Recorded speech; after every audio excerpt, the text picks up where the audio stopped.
When I picked up the phone to ask my son Max when his wedding would be, my daughter-in-law Lena looked me right in the eye and said with a chilling smile, "Oh, we already got married yesterday. We only invited special people." The words hit me like a bucket of ice water. Special people.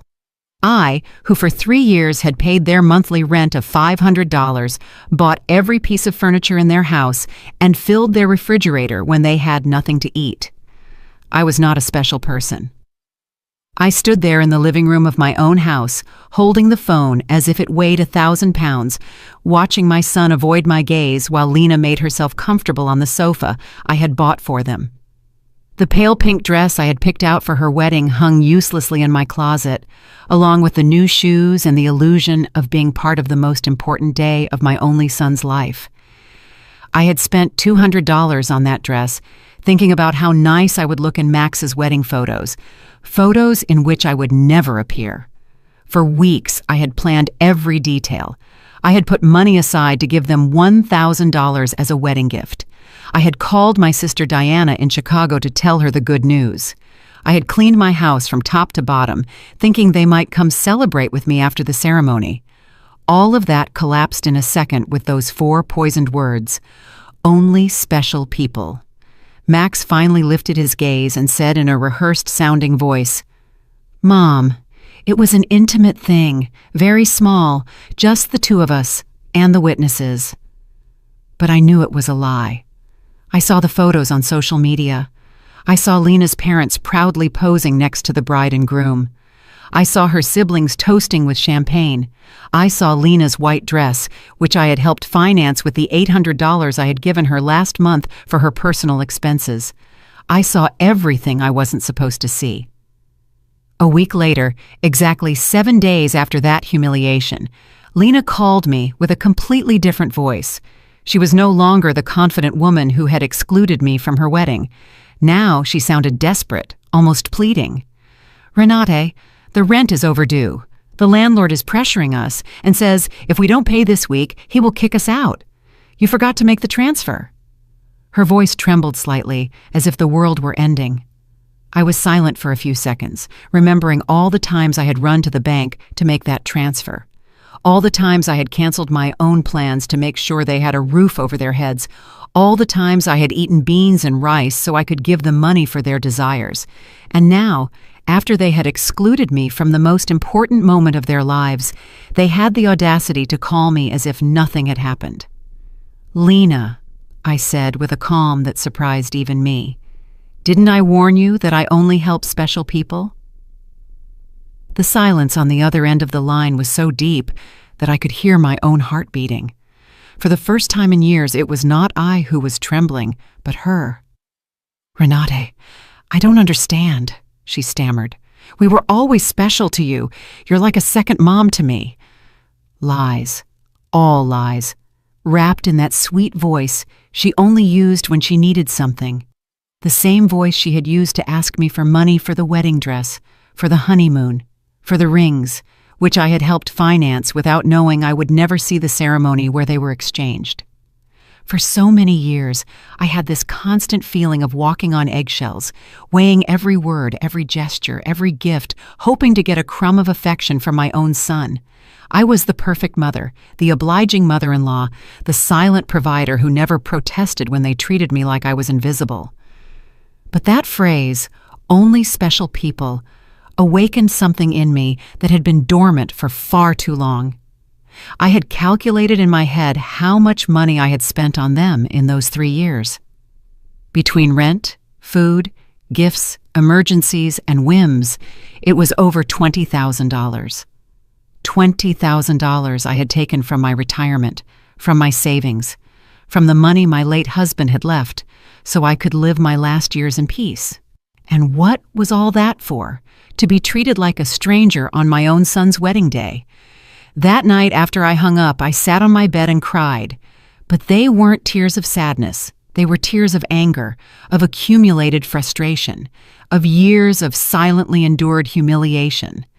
I cried for all the times they made me feel that my love was a burden, my presence a hindrance, my money the only thing I had to offer. I cried for the foolish mother I had been, for the woman who had lost herself trying to be indispensable to those who considered her dispensable. When I woke up the next morning, something inside me had changed. It was not just the pain of betrayal, it was something deeper, colder. I stood up and looked at myself in the bathroom mirror. The same tired eyes as always, the same wrinkles that told stories of years of giving love without getting it back. But there was something else in my gaze, a hardness I didn't recognize, a determination that had been buried under years of compliance. I went to the kitchen and made coffee, as I had every morning for 40 years, but this time I didn't think about calling Max to ask how he had slept. I didn't check my phone in anticipation of a message from him apologizing for the previous day's humiliation. For the first time in a long time, I was my own first concern of the day. I sat at the table where I had so often planned surprises for them, counted bills for their expenses, and cried silently when they treated me with indifference. Now, this table would be a witness to something completely different. I took out my checkbook, my bank statements, and started to do the math. I wanted to see, in exact numbers, the extent of my own foolishness. Monthly rent of $500 multiplied by 36 months was $18,000. Food and supplies, approximately $200 a month, was another $7,200. Birthday gifts, Christmas gifts, anniversary gifts, at least $3,000. Lena's medical emergencies, $800. The car loan they never paid me back, $2,500. The air conditioner repair in their apartment, $600. The living room furniture, $1,200, $33,400. That was the exact sum of my generosity. $33,400 I had wasted from my husband's inheritance, from my pension, from the savings I had put aside penny by penny for decades of honest work. All that money thrown out the window to keep two adults comfortable who couldn't even pretend to respect me. The phone rang, and I saw Max's name on the screen. Normally, my heart would have pounded as I ran to answer, hoping he would finally apologize and explain that everything had been a misunderstanding. But this time, I let it ring once, twice, 3 times. Finally, it fell silent, and I continued drinking my coffee as if nothing had happened. 10 minutes later, it rang again. This time, it was Lena. I let it ring too. Then a text came from Max. "Mom, please answer. We need to talk." I deleted the message without replying. At 2 o'clock in the afternoon, I decided to go for a walk. I hadn't done that in months without a specific purpose, without an errand related to them. It was always the bank for transfers, the supermarket to buy them something they needed, the pharmacy for Lena's medications. Today, I went for a walk just because I wanted to. I walked past the park where I had often taken Max as a child. I remembered that sweet boy who hugged me tight and said I was the best mom in the world. When had he become this man who treated me like an ATM with feelings? When did I start confusing love with money? When did I start to believe I had to buy my own son's affection? At the bank where I had so often made automatic transfers, I stopped in front of the door. The branch manager, Mr. Klein, saw me through the glass and waved. I had known him for years. He had processed every one of my transfers to Max and Lena. He had watched my account drain month after month to fill theirs. I went inside and walked directly to his office. "Mr. Klein," I told him, "I need to cancel the automatic transfers I have programmed." He looked at me, surprised. For 3 years, these transfers had been as regular as the sunrise. "Are you sure, Mrs. Richter? Did something happen?" His concern was genuine, more genuine than any interest Max had shown in me in recent months. "What happened is that I finally opened my eyes," I replied. "I want to cancel everything, and I also want information on how to protect my accounts. I don't want anyone else to have access to my money." While Mr. Klein processed the cancellations, my phone didn't stop ringing. Max, Lena, Max again. It was as if they had developed radar to detect when their source of income was in danger. I turned the phone off completely. "Mrs. Richter," Mr. Klein said as he handed me the papers. "I apologize for intruding, but in all these years, I have seen you be very generous with your family. I hope you are not being pressured to make these changes." His words touched me deeply. This man, who barely knew me beyond bank transactions, showed more genuine concern for my well-being than my own son. "I'm not being pressured, Mr. Klein. On the contrary, I have finally stopped pressuring myself."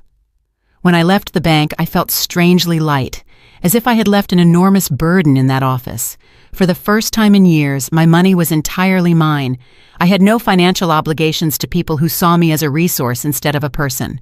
I went home and thought about all the things I hadn't done to please Max and Lena, the trips I hadn't taken to save money for them, the friends I no longer saw because I was always available for their emergencies, the hobbies I had given up because every dollar I spent on myself was $1 less for their needs. When I got home, I found 3 cars parked in front of my door, Max's, Lena's, and one I didn't recognize. I could see movement inside my house through the windows. My blood ran cold. They had keys. I had given them keys because I trusted them, because I thought they would one day take care of me just as I had taken care of them. I took a deep breath before opening the door. It was time for the first real confrontation of my new life. I opened the door to my house and saw a scene I will never forget. Max was sitting on my sofa with his head in his hands.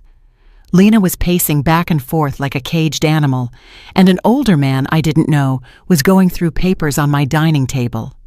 My papers, my personal documents. "What is happening here?" I asked in a voice that sounded louder than I expected.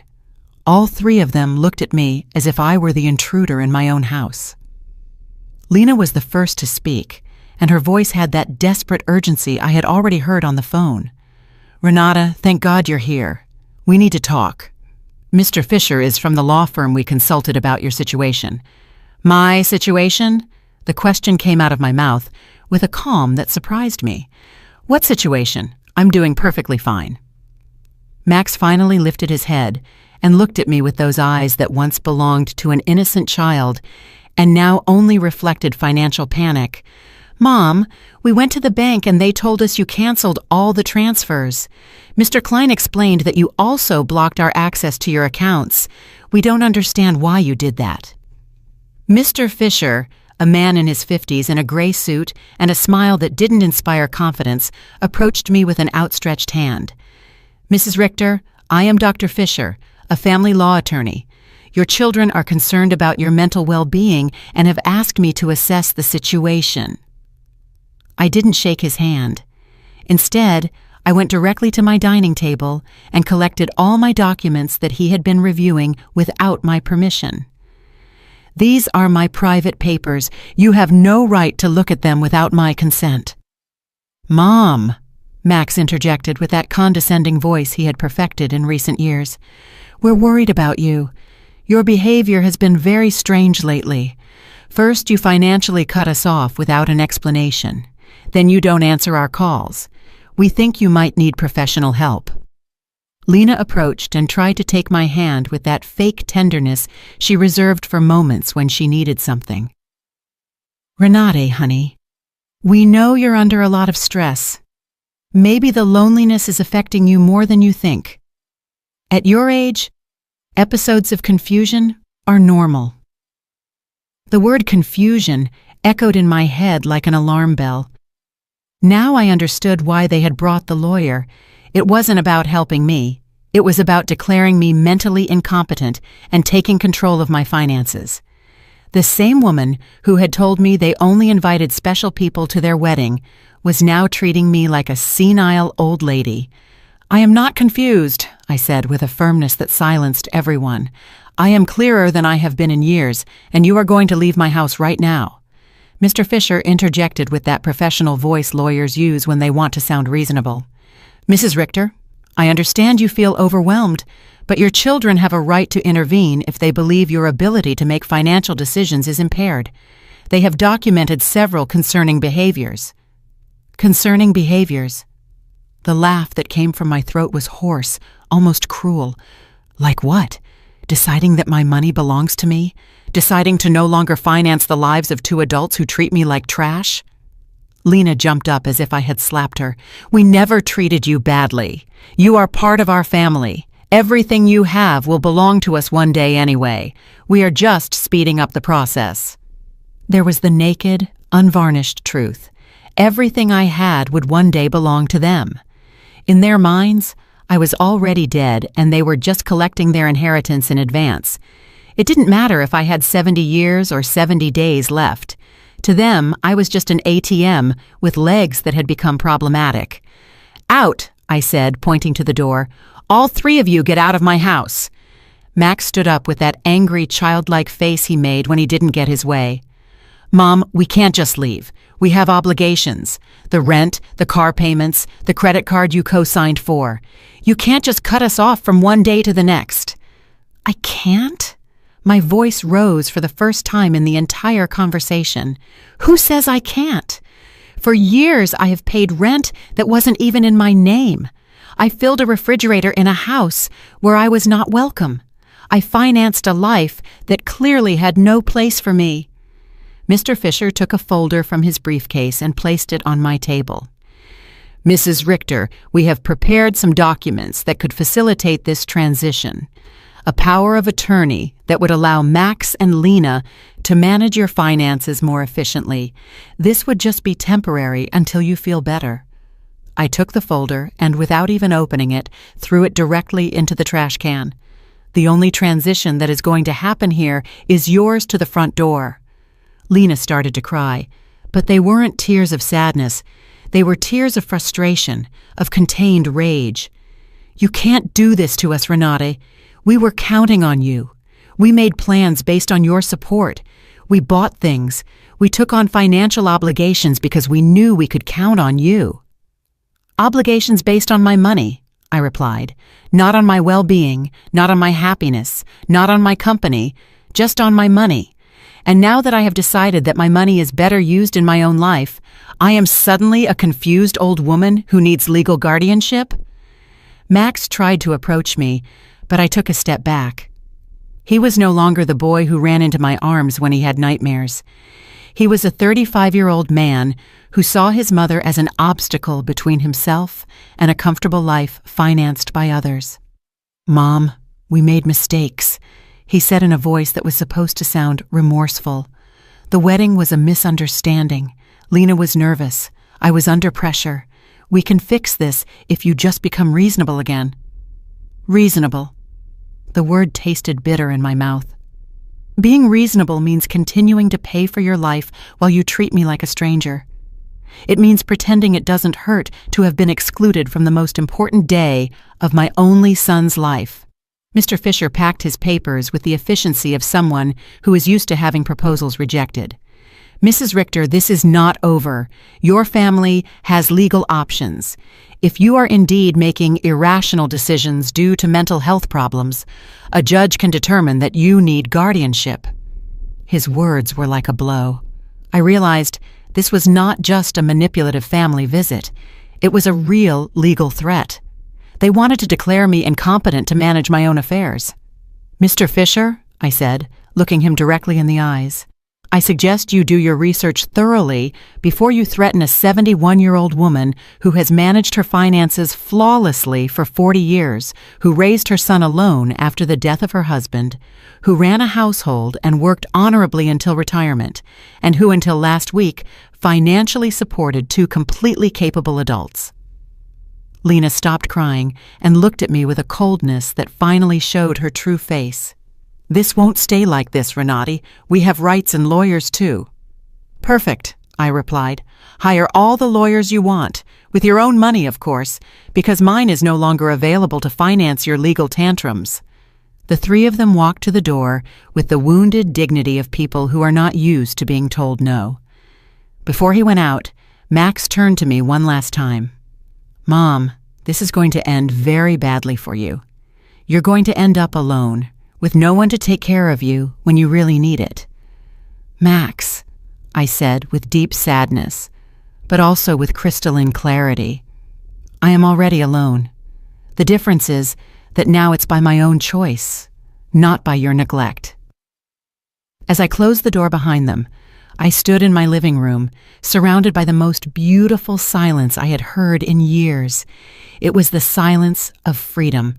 That night, I couldn't sleep, but not out of sadness or regret, but out of adrenaline from having reclaimed control of my own life. I lay awake in bed, planning my next steps like a general preparing for a battle. If Max and Lena wanted to fight, I would give them a war. But it would be a war I would fight with intelligence, not with emotion. At 6 o'clock in the morning, I was already dressed and ready to go. My first stop was the office of attorney Mr. Weber, a man I had met years ago when I was handling my husband's will. Unlike Mr. Fisher, whom Max and Lena had brought, Mr. Weber had an impeccable reputation and specialized in protecting the rights of the elderly. "Mrs. Richter," he told me as I explained the situation, "what your children tried to do yesterday is more common than you think. It's called elder financial abuse, and it's a federal crime. The fact that they entered your house without permission and reviewed your private documents also constitutes a violation." His words both calmed and worried me. They calmed me because they confirmed I wasn't crazy, that what had happened was truly abusive. They worried me because I realized the situation was more serious than I had thought. "We have to document everything," Mr. Weber continued. "Every transfer, every gift, every time they pressured you for money. We will also change your will to protect your assets from future manipulation attempts." We spent 3 hours reviewing my financial records. Mr. Weber whistled when he saw the total sum: $33,400 in 3 years. "Mrs. Richter, with this money, you could have lived comfortably, traveled, and enjoyed your retirement. Instead, you completely financed the lives of 2 adults who didn't even respect you enough to invite you to their wedding." When I left Mr. Weber's office, I had a complete plan. First, I would change all the locks on my house. Second, I would install a security system with cameras to protect myself from future surprise visits. Third, I would open a new bank account at a different bank where they had no contact. And fourth, I would start living the life I had postponed for years. My next stop was the hardware store. The owner, Mr. Summer, had known me for years because I was always buying things to fix Max and Lena's apartment. This time was different. "Mrs. Richter, what brings you here today? Another emergency with your son?" he asked with the familiarity of a person who had silently witnessed my wasted generosity. "No, Mr. Summer. This time it's for my own house. I need to change all the locks, and I want them to be of the best quality." He looked at me, surprised, but asked no questions. While I was choosing the locks, his son Ethan, who installed security systems, came by. It was Providence in action. "Ethan," I told him, "I also need to install surveillance cameras, the complete system. The price is not an issue." While they were preparing everything for the installation the next day, I received a call from an unknown number. It was Lena calling from someone else's phone because I had blocked her number after the previous day's confrontation. "Renate, it's Lena. Please don't hang up. We need to talk like civilized adults." "Speak," I said dryly. "Listen, I understand you're upset about the wedding. It was a mistake. Max and I have talked about it, and we want to make it up to you. How about we have a special dinner to celebrate our wedding with you? We can do it at your house, cook together like we used to." The manipulation in her words was so obvious that I almost had to laugh. "Lena, how much rent do you owe exactly?" The silence on the other end confirmed that I had hit a nerve. Well, it's 2 months, $1,000 total. But I'm not just calling for that, Renate. We really miss you in our lives." "Do you miss me or my money?" I asked directly. "Both," she replied with a surprising honesty. "Renate, I won't lie to you. Yes, we need your financial help, but we love you too. You're important to us." "If I'm so important," I said, "why wasn't I important enough to be at your wedding? Why am I not important enough to get a call that doesn't ask for money? When was the last time you called me just to ask how I was doing?" Another silence. We both knew the answer. Never. "Lena, I'm only going to explain this to you once. For 3 years, you have treated me like an ATM with feelings. You used me. You ignored me. You humiliated me, and finally, you insulted me in the worst possible way. Now that the money is running out, you suddenly discover you love me." "Renat, please." I cut her off. "There is no please. You made your choice when you decided I wasn't special enough to be at your wedding. Now I'm making mine."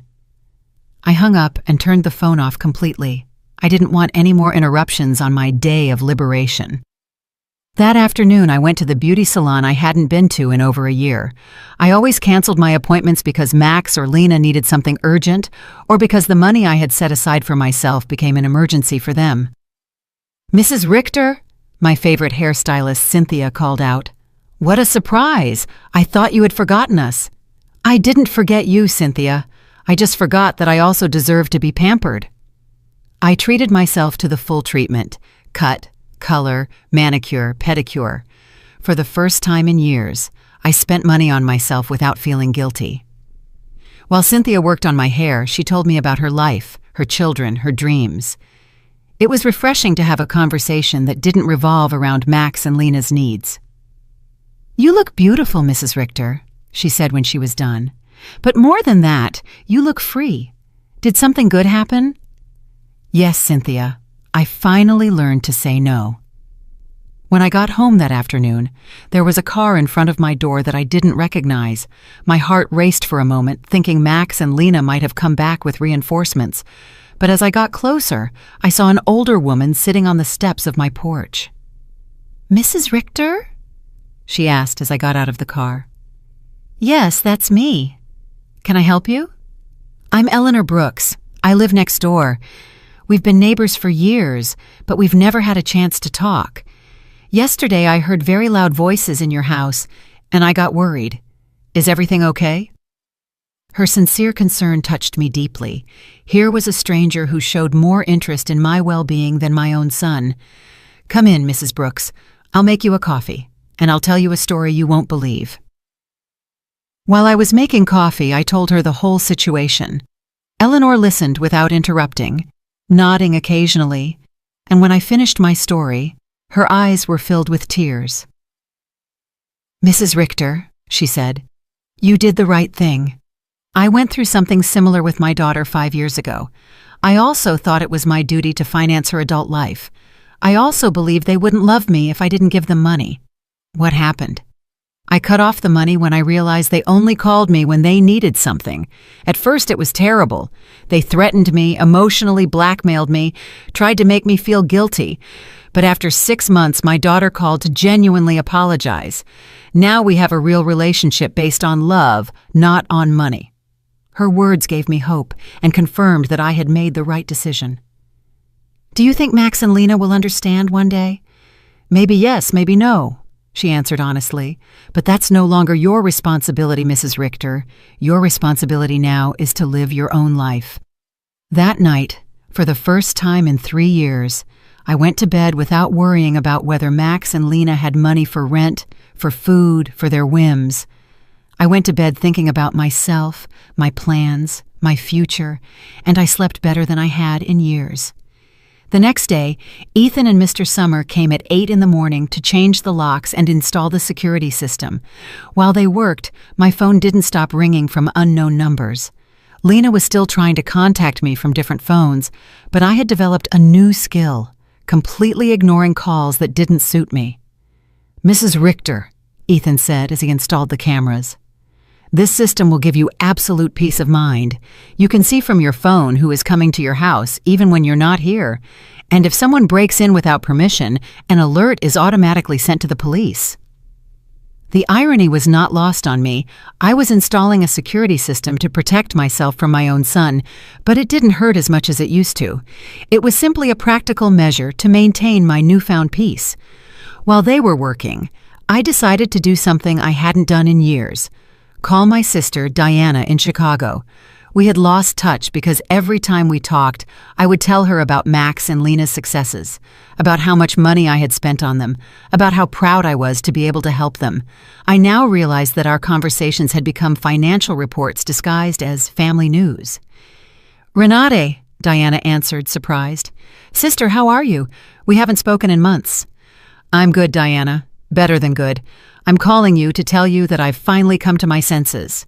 I told her the whole story from the beginning, the secret wedding, the humiliation, the visit with the lawyer, my decision to cut off the funding. Diana listened to me in silence, and when I was done, her answer surprised me. Renate, sister, it was about time. Every time we spoke, it broke my heart to hear you brag about how much money you gave them, as if love could be measured in dollars. I wanted to tell you something, but I didn't know how. What did you want to tell me? That Max never spoke lovingly about you when I saw him at family gatherings. It was always, my mom helped me with this, or my mom bought me that, but never, I miss my mom, or I love my mom. It was as if you were a service provider, not a person. Her words hurt, but it was a necessary pain, like when a doctor cleans an infected wound. It hurts, but it's part of the healing. You know what else I noticed? Diana continued. Lena always spoke about you in the future tense. When Renate is no longer here, we can remodel her house, or when we inherit, we will invest in the business, as if they were waiting for you to die to really live. This revelation hit me like a bucket of ice water. They didn't just see me as an ATM, they saw me as a temporary obstacle between them and their money. While I was trying to make them happy, they were planning their future without me. After talking with Diana, I sat in my kitchen, processing all this information. Years of marriage to a man who truly loved me, 35 years of raising my son alone after my husband's death, and 3 years of financing 2 adults who saw me as a $100,000 obstacle. The doorbell rang, and on the new cameras, I saw it was Eleanor, with a mug in her hands. I opened the door, and she handed me a fresh brewed coffee. I thought you might need some company after everything you told me yesterday, she said, with that sincere smile I had already come to appreciate. We sat in my living room, and Eleanor told me more details from her own experience. My daughter said the exact same thing to me that Lena says to you. You're like a second mom to me. We're special to you. Everything will be ours one day anyway.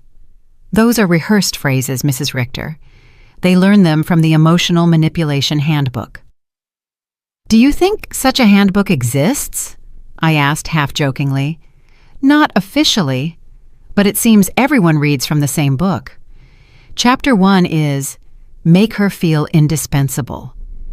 Chapter 2 is Create Constant Financial Emergencies. Chapter 3 is When She Resists, Question Her Mental Health. We laughed, but it was a bitter laugh. It was both funny and tragic to recognize such predictable patterns in our own children's behavior. Did you ever feel guilty for cutting off the money? I asked Eleanor. Every single day for the first 3 months, she answered honestly. But then I started to see the results. My daughter had to get a second job. Her husband stopped playing golf every weekend and started looking for extra work. They learned to live within their means, and more importantly, they learned that I was a person, not a resource. That afternoon, I decided to do something I had postponed for years: visit my husband's grave. I always made excuses not to go because Max or Lena needed something urgent, or because the taxi fare was better invested in one of their emergencies. The cemetery was quiet and beautiful.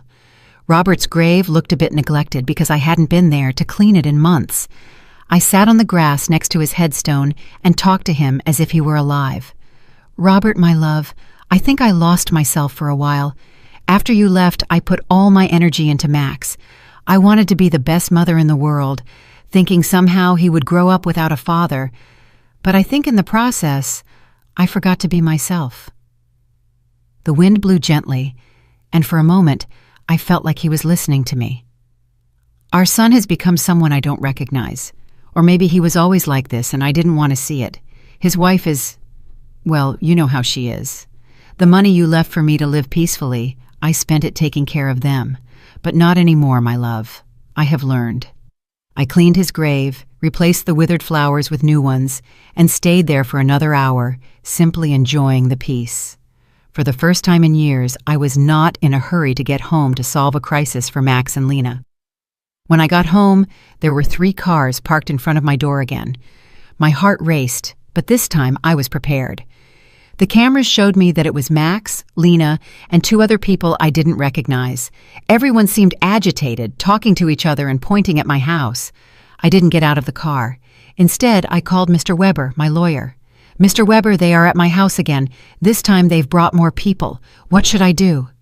"Don't get out of the car, Mrs. Richter. I'll be there right away and I'll call the police. After our conversation yesterday, I requested a temporary restraining order. They are not allowed to be on your property." Minutes later, Mr. Weber and two police patrol cars arrived. I watched the officers talk to Max and Lena, saw my son gesticulate angrily, saw Lena crying again, but this time her tears did not move me. One of the officers approached my car.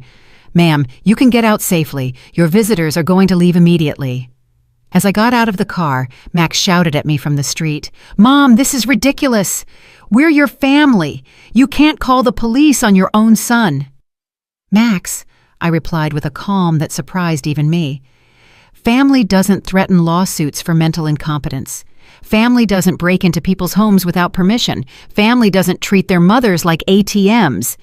Lena screamed from across the street, "You're going to pay us everything you owe us. We have bills you co-signed for. You can't just abandon us like this," Mr. Weber interjected. "Mrs. Brooks, any future communication must be through my office, and I suggest you consult with an attorney before making collection threats, because my client has full documentation of all the payments she voluntarily made for 3 years." I watched them drive away in their cars, defeated but not giving up. I knew this wasn't over, but for the first time in this situation, I felt confident. I had professional help.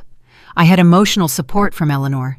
And more importantly, I had mental clarity about what was right and what was wrong. That night, Eleanor invited me to her house for dinner. I met her daughter, who was visiting, and I was able to see with my own eyes what a healthy family relationship looked like. They spoke respectfully to each other, asked sincerely about each other's lives, and laughed together. The daughter didn't ask for money once the entire evening. "I wanted that with Max, too," I confessed to Eleanor after her daughter had left. "And maybe you'll get it one day," she replied. "But first, he has to learn that you are a person who deserves respect, not just a source of income." For the first time in weeks, I went to bed feeling hopeful about the future. The next few days were strangely peaceful. The surveillance cameras showed me that Max and Lena were driving past my house several times a day. Sometimes slowly, sometimes they parked for a few minutes, but without getting out. It was as if they were studying my routine, looking for the perfect moment for their next move. Mr. Weber had advised me to document every one of these visits, so I kept a detailed log with the date and time. "Their persistence will work in our favor," he had said. "Every time they show up after we've told them not to approach, it strengthens our case for a permanent restraining order." On Friday morning, I was calmly having breakfast when the doorbell rang. The cameras showed me a very well-dressed young woman with a folder in her hands and a professional smile. I didn't recognize her, but something about her posture told me it was not a social visit. "Good morning, Mrs. Renati Richter," she said as I opened the door. "I am a social investigator from the Office of Senior Services. We have received a report that you may be in an at-risk situation and we need to conduct a wellness check." My blood ran cold.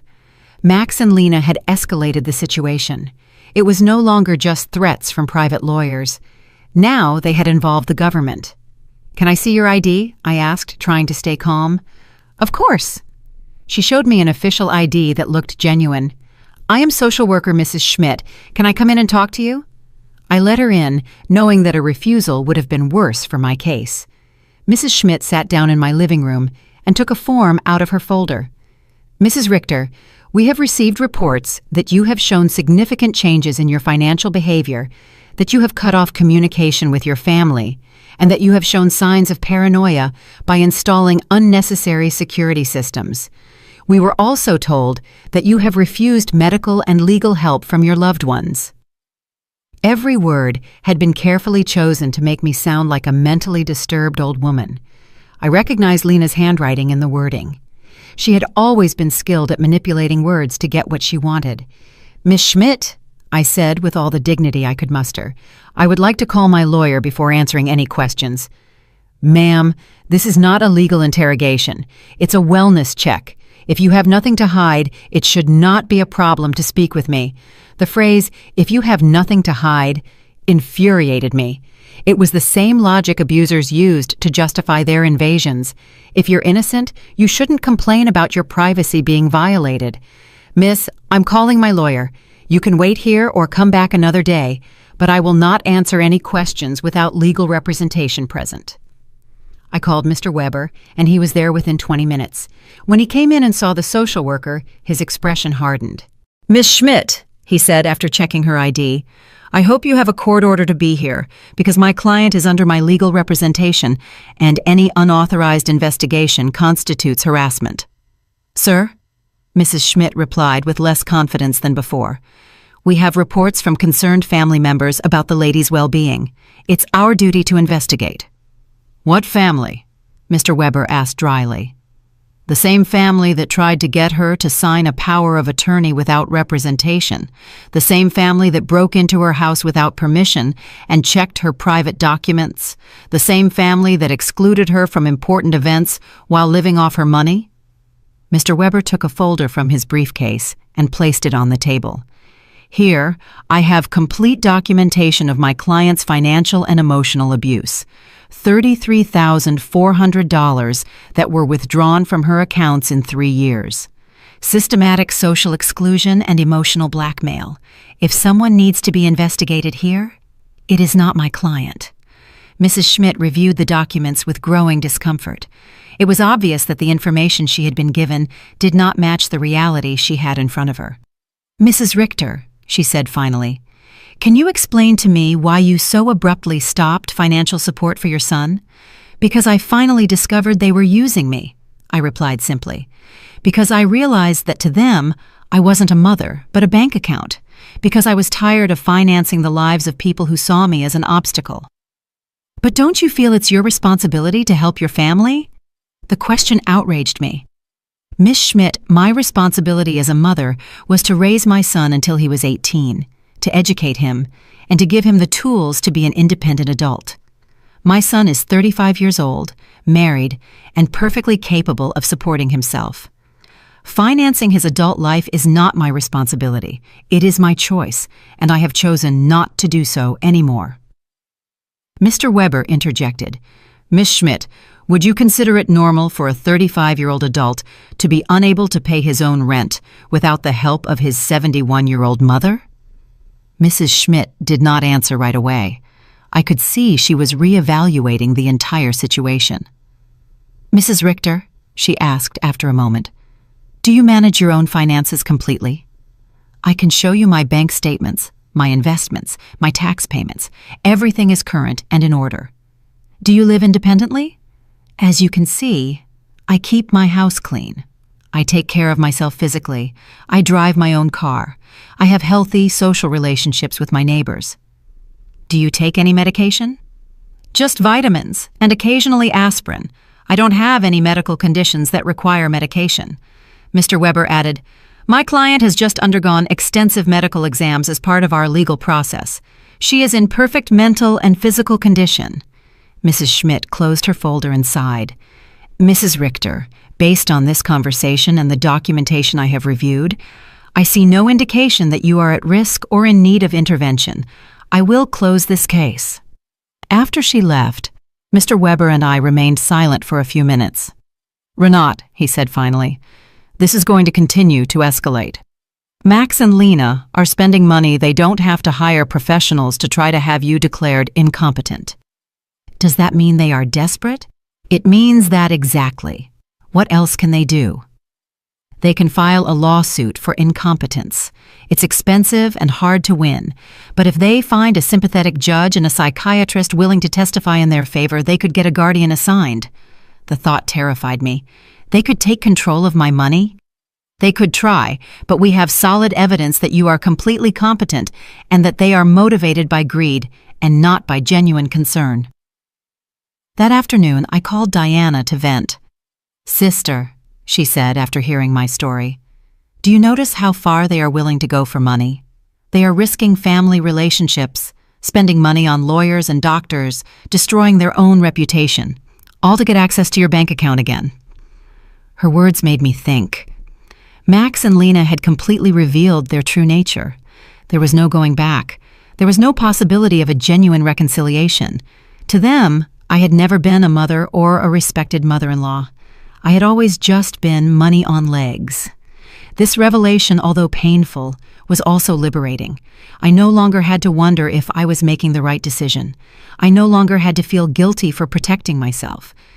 They had proven for themselves that my emotional and physical well-being was less important to them than my money. That evening, Eleanor came to visit with a surprise. She had invited her friends from the garden club to meet me. "Renate," she introduced me.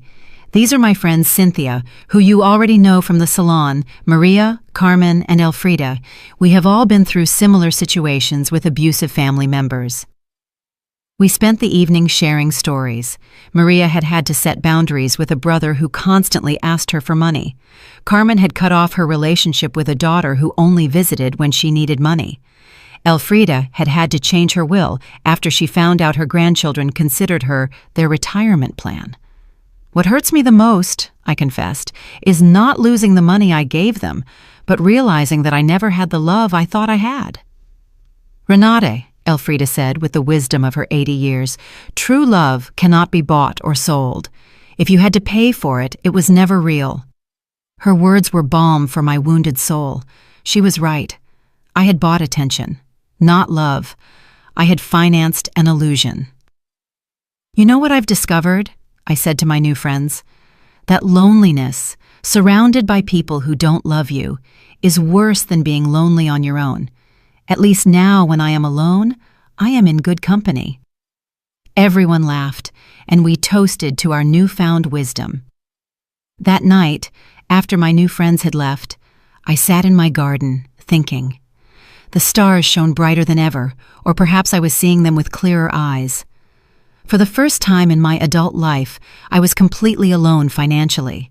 I had no dependents, no financial obligations to anyone but myself. And instead of scaring me, this reality excited me. I could travel when I wanted. I could remodel my house.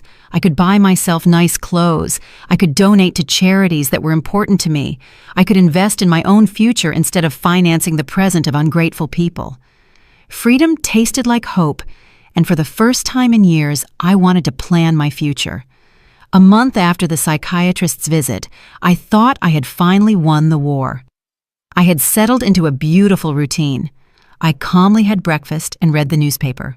I tended to my garden, had lunch with Eleanor or one of my new friends, and in the afternoons, I devoted myself to activities I had given up for years.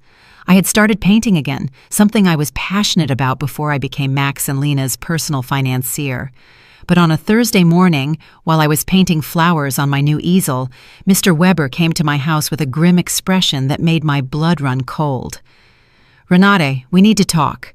Max and Lena have filed a formal lawsuit for mental incompetence in family court. They are requesting to have a legal guardian assigned to you." The words fell on me like stones. I knew it was a possibility, but hearing it out loud made it terrifyingly real. "Does that mean they can take control of my money?"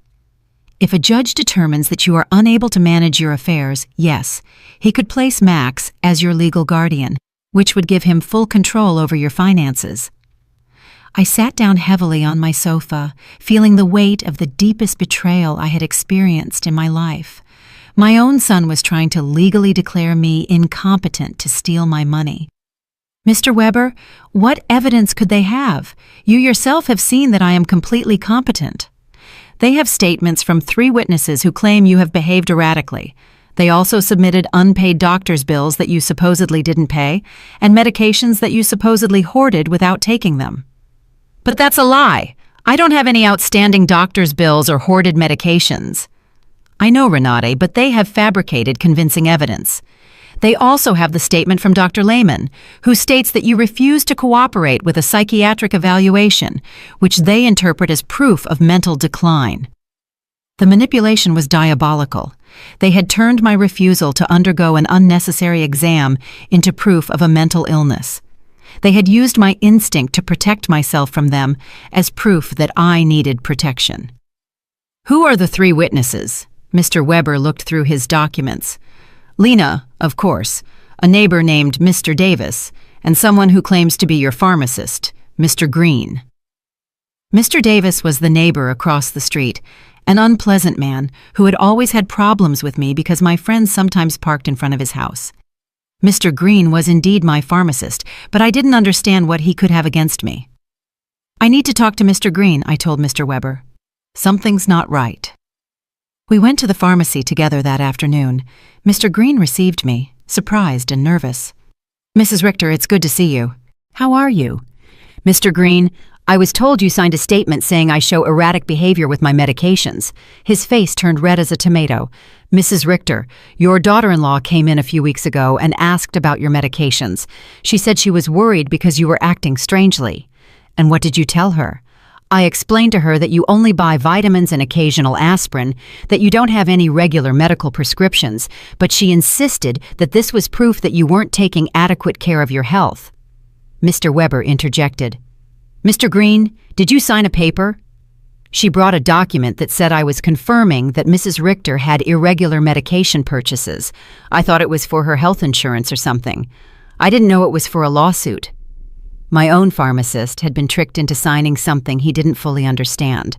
Lena's manipulation knew no bounds. "Mr. Green," I said, "I need you to write a statement explaining exactly what happened and clarifying that I have no problems with medications." "Of course, Mrs. Richter, I am terribly sorry for this misunderstanding." After the pharmacy, we went to confront Mr. Davis. When we knocked on his door, he received us with obvious hostility. "What do you want, Mr. Davis?" Mr. Weber said. "I understand you signed a statement about my client's behavior." "And you're right, I did. That woman is crazy. She's been acting strange for weeks."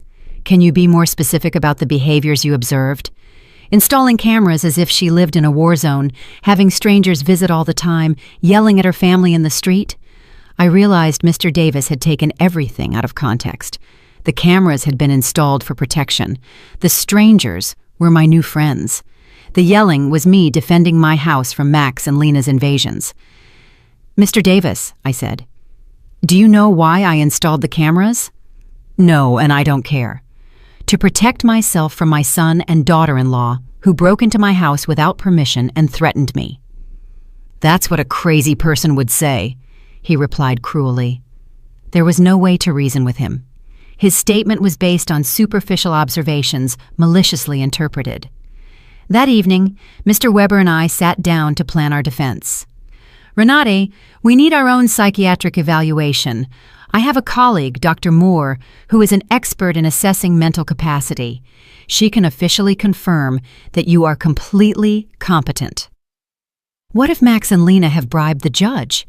What if none of this matters because they have already decided to declare me incompetent?" "Renate, the legal system is not perfect, but it's not completely corrupt either. We have solid evidence of your mental competence and their financial motivations. We are going to fight this." The next day, I went to my appointment with Dr. Moore. She was a woman in her 50s with kind but astute eyes. "Mrs. Richter, I'm going to ask you a series of questions and tests to assess your mental capacity. Take your time and answer honestly." For 2 hours, she asked me questions about my memory, my reasoning ability, my financial understanding, my emotional health.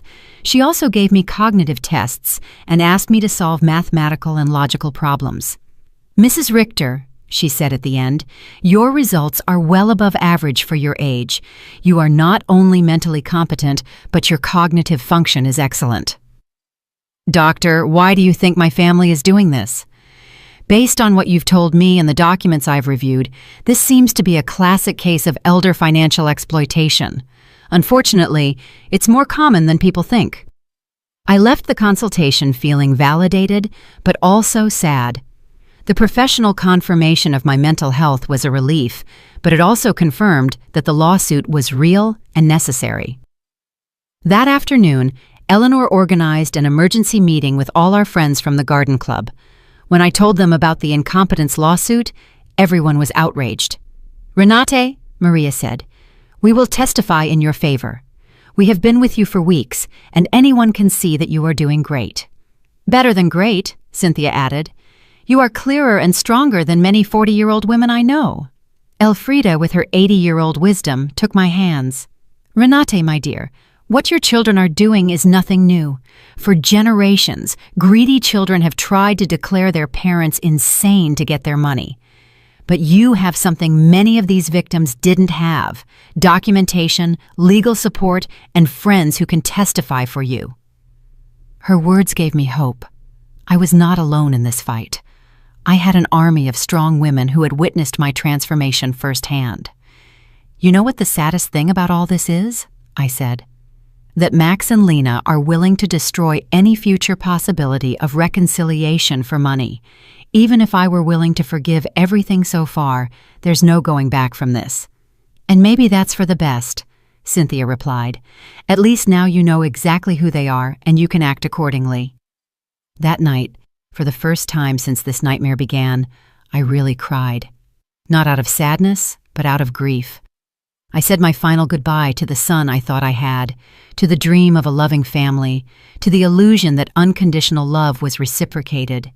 But something new also emerged within me, an iron determination not to let myself be stripped not only of my money, but also of my dignity and my freedom.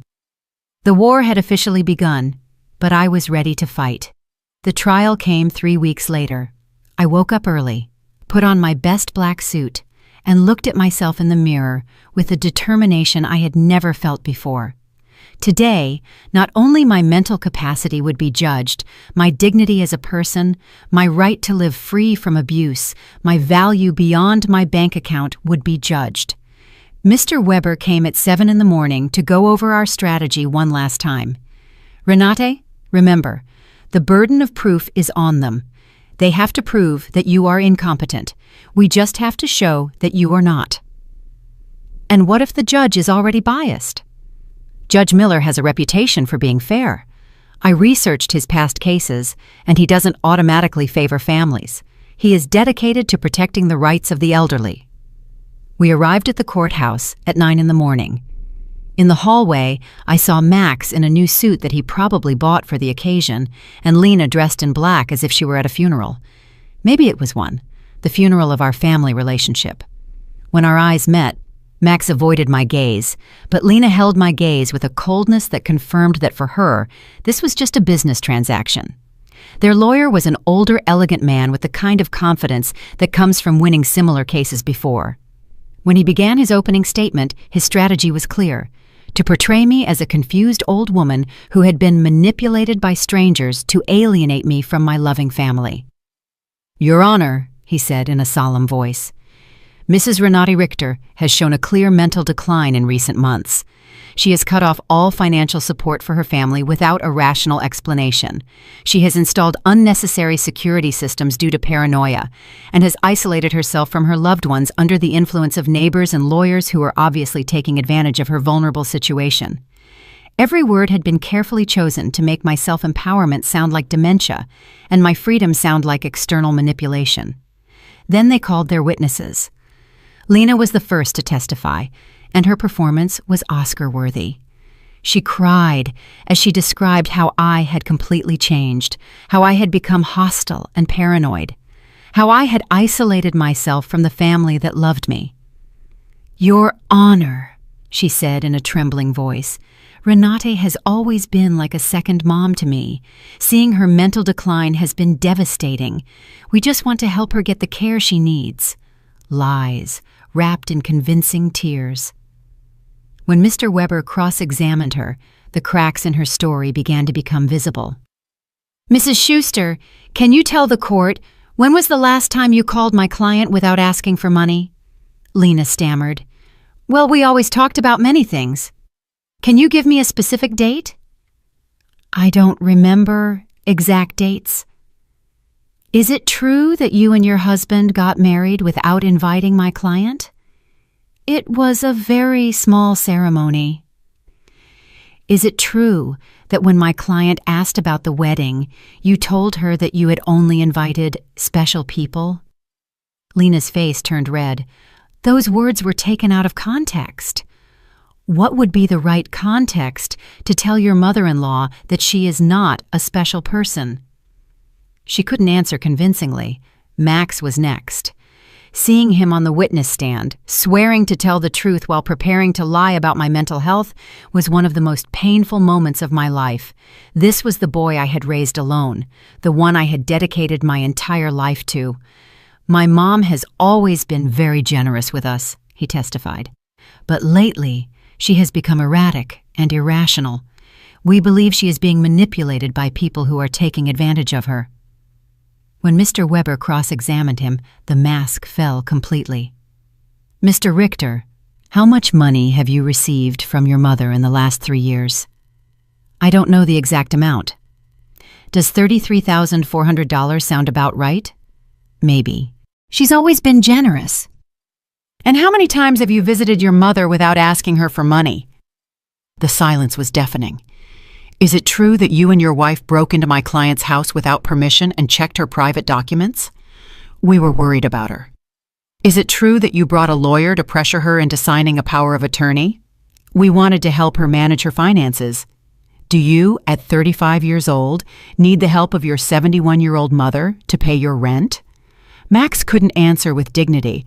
Mr. Davis testified about my supposed erratic behaviors, but when Mr. Weber asked him for details, he admitted that he had never spoken to me directly and that all his information was based on superficial observations. Dr. Lehman testified that my refusal to undergo an evaluation was proof of mental decline. But Mr. Weber submitted the documentation of our evaluation with Dr. Moore, which completely refuted his conclusions. Then it was our turn. Mr. Weber first called Mr. Green, my pharmacist, who explained how he had been tricked into signing a statement that distorted my medication buying habits. Dr. Moore testified about my excellent mental state and presented the results of the cognitive tests, which had been flawless. Mr. Summer from the hardware store testified about my mental competence and explained that my decisions to cancel automatic transfers were completely rational and had been processed correctly. Eleanor and my friends from the garden club testified about my clarity, my newfound vitality, and my ability to maintain healthy social relationships. Finally, it was my turn to testify. I stood up with dignity and walked to the witness stand, feeling the weight of 71 years of experience, of wisdom gained through pain, of strength discovered in adversity. Mr. Weber guided me through my testimony, letting me tell my whole story. The $33,400 spent in 3 years, the humiliation of being excluded from the wedding, the constant emotional manipulation, the violation of my privacy, the legal threats. Mrs. Richter, Mr. Weber finally asked, why did you decide to stop financial support for your son and daughter-in-law? Because I finally understood that what I was getting from them was not love, I replied in a clear, loud voice. It was a commercial transaction disguised as a family relationship. My money was welcome, but I, as a person, was not. Do you regret your decision? I only regret that it took me so long to make it. Max's lawyer tried to make me appear confused during his cross-examination, but I answered every one of his questions with clarity and precision.